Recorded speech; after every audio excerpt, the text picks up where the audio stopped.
Hello friends, स्वागत है आप सबका आपके अपने चैनल वेद एकेडमी में। आज की वीडियो में हम class 10th English first flight section lesson number 2 Nelson Mandela long walk to freedom के ऑल इम्पोर्टेंट क्वेश्चन आंसर्स की स्टडी करेंगे। अगर आपने हमारा चैनल सब्सक्राइब नहीं किया है तो फटाफट चैनल सब्सक्राइब कर लें ताकि जो भी न्यू अपकमिंग वीडियोस आए उनके नोटिफिकेशन आप तक सबसे पहले पहुंच सकें। इससे पहले कि मैं वीडियो स्टार्ट करूं, आपसे एक छोटी सी रिक्वेस्ट है, आप अपने साथ पेन एंड कॉपी साथ लेकर बैठें ताकि जो भी डिफिकल्ट वर्ड्स की मीनिंग मैं आपको बताऊं आप नोट डाउन कर सकें। इससे आपको आंसर याद करने में बिल्कुल भी प्रॉब्लम नहीं होगी। तो चलो फिर वीडियो स्टार्ट करते हैं। पहला हमारा क्वेश्चन है, where did the ceremonies take place? Can you name any public buildings in India that are made of sandstone? देखिए, सेरेमोनीज का मतलब होता है समारोह और सैंडस्टोन का मतलब होता है लाल पत्थर। तो समारोह कहाँ संपन्न हुआ? क्या भारत में ऐसी इमारत के नाम बता सकते हैं जो लाल पत्थरों से बनी हो? तो आंसर है हमारा the ceremonies take place in the lovely sandstone amphitheatre. It was found by the Union Buildings in Pretoria. देखिए, एम्पी थिएटर का मतलब होता है खुला स्थान। तो ये समारोह खूबसूरत लाल पत्थर से बने खुले स्थान पर संपन्न हुआ। यह प्रिटोरिया की यूनियन बिल्डिंग में है। उसके बाद buildings made of sandstone in India are the Red Fort, Jama Masjid, Parliament House, etc. तो भारत में लाल पत्थर से बनी इमारतें हैं, कौन कौन सी हैं? लाल किला, जामा मस्जिद, संसद भवन इत्यादि। हमसे पूछा गया था, where did the ceremonies take place? Can you name any public buildings in India that are made of sandstone? तो आंसर था the ceremonies took place in the lovely sandstone amphitheatre. It was formed by the Union Buildings in Pretoria. Buildings made of sandstone in India are the Red Fort, Jama Masjid, Parliament House, etc. Next हमारा question है, can you say how 10 में is an autumn day in South Africa? देखिए, autumn का मतलब होता है बसंत। तो क्या आप बता सकते हैं कि दक्षिण अफ्रीका में 10 मई को बसंत दिवस क्यों होता है? तो आंसर है हमारा, it is because of weather and dawning of freedom after about 300 years of white rule. It is an important day in South Africa. देखिए, डॉनिंग का मतलब होता है आपका पूर्व दिशा और फ्रीडम का मतलब होता है आज़ादी। तो मौसम की वजह से और वहाँ गोरों से 300 साल बाद अश्वेतों की आज़ादी का उदय हो रहा था। दक्षिण अफ्रीका में यह बहुत महत्वपूर्ण दिन है। हमसे पूछा गया था, कैन यू से हाउ 10 में is an autumn day in South Africa? तो answer, it is because of weather and dawning of freedom after about 300 years of white rule. It is an important day in South Africa. उसके बाद next हमारा question है, what ideals does he set out for the future of the South Africa?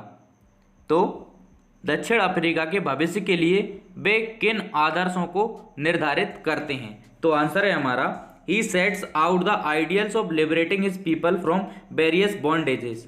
These were of poverty, deprivation, suffering, gender and other discriminations. देखिए, इसमें जो difficult words use हुए हैं उनका मतलब हम जान लेते हैं। सबसे पहला है लिबरेटिंग। लिबरेटिंग का मतलब होता है मुक्ति या फिर आज़ादी। बॉन्डेज का मतलब होता है बंधन। उसके बाद पॉवर्टी का मतलब होता है गरीबी। डेप्रीवेशन का मतलब होता है हानि। और डिस्क्रिमिनेशन का मतलब होता है आपका भेदभाव। तो उन्होंने अपने देशवासियों को कानूनी रूप से विभिन्न बंधनों से स्वतंत्र करने के आदर्श निर्धारित किए। वे थे गरीबी, दुख, कमियां, लिंग भेद और अन्य किसी भी प्रकार के भेदभाव। हमसे पूछा गया था, what ideals does he set out for the future of South Africa? तो आंसर है हमारा, he sets out the ideals of liberating his people from various bondages. These were of poverty, deprivation, suffering, gender and other discriminations. Next हमारा question है, why were two national anthems sung? देखिए, national anthem का मतलब होता है राष्ट्रीय गान। तो 2 राष्ट्रीय गान क्यों गाए गए? आंसर है हमारा, 2 national anthems were sung as there were 2 communities races, one over of the whites and the other of blacks. 2 राष्ट्रीय गान इसलिए गाए गए क्योंकि वहाँ 2 समाज या फिर यूं कहें कि 2 नस्लें थीं, एक गोरों की व दूसरी अश्वेतों की या फिर कालों की। हमसे पूछा गया था, why were 2 national anthems sung? Answer, 2 national anthems were sung as there were 2 communities races, one over of the whites and the other of blacks. Next हमारा क्वेश्चन है, what does courage mean to Mandela. देखिए courage का मतलब होता है साहस, तो हमसे पूछा गया है मंडेला के अनुसार साहस का क्या अर्थ है। तो आंसर है हमारा by courage Mandela means not the absence of fear but the triumph over it. देखिए एब्सेंस का मतलब होता है अनुपस्थिति और ट्रायम्फ का मतलब होता है विजय या फिर जीत। तो साहस से मंडेला का अर्थ भय की अनुपस्थिति नहीं है बल्कि उसके ऊपर विजय है। हमसे पूछा गया था what does courage mean to Mandela, तो आंसर है हमारा by courage Mandela means not the absence of fear but the triumph over it. उसके बाद नेक्स्ट हमारा क्वेश्चन है which does he think is natural to love और to hate. तो वह किसको स्वाभाविक मानते हैं, प्यार करने को या फिर नफरत करने को। तो आंसर है हमारा Mandela thinks that love comes more naturally to the human heart than to hate. देखिए हेट का मतलब होता है नफरत, तो मंडेला मानते हैं कि मनुष्य हृदय में प्यार का भाव ज़्यादा स्वाभाविक रूप से आता है बजाय नफरत के। हमसे पूछा गया था which does he think is natural to love और टू हेट, तो answer Mandela thinks that love comes more naturally to the human heart than to hate। Next हमारा क्वेश्चन है how did Mandela's hunger for freedom change his life.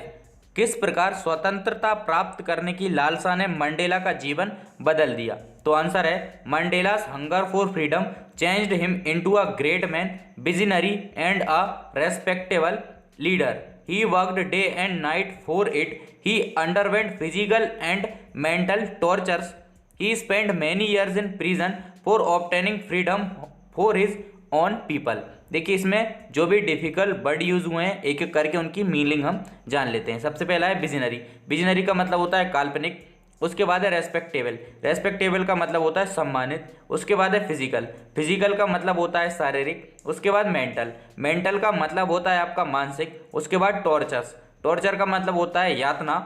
और prison का मतलब होता है कारागार। तो मंडेला की स्वतंत्रता प्राप्त करने की लालसा ने उसे महान इंसान, दूरदर्शी और सम्मानीय नेता में बदल दिया। उन्होंने इसे पाने के लिए दिन रात काम किया। उन्होंने शारीरिक और मानसिक यातनाएं सहन की। उन्होंने अपने देशवासियों को स्वतंत्रता दिलाने के लिए बहुत साल जेल में बिताए। हमसे पूछा गया था how did Mandela's hunger for freedom change his life, तो आंसर है Mandela's hunger for freedom changed him into a great man, visionary and a respectable leader. He worked day and night for it. He underwent physical and mental tortures. He spent many years in prison for obtaining freedom for his own people।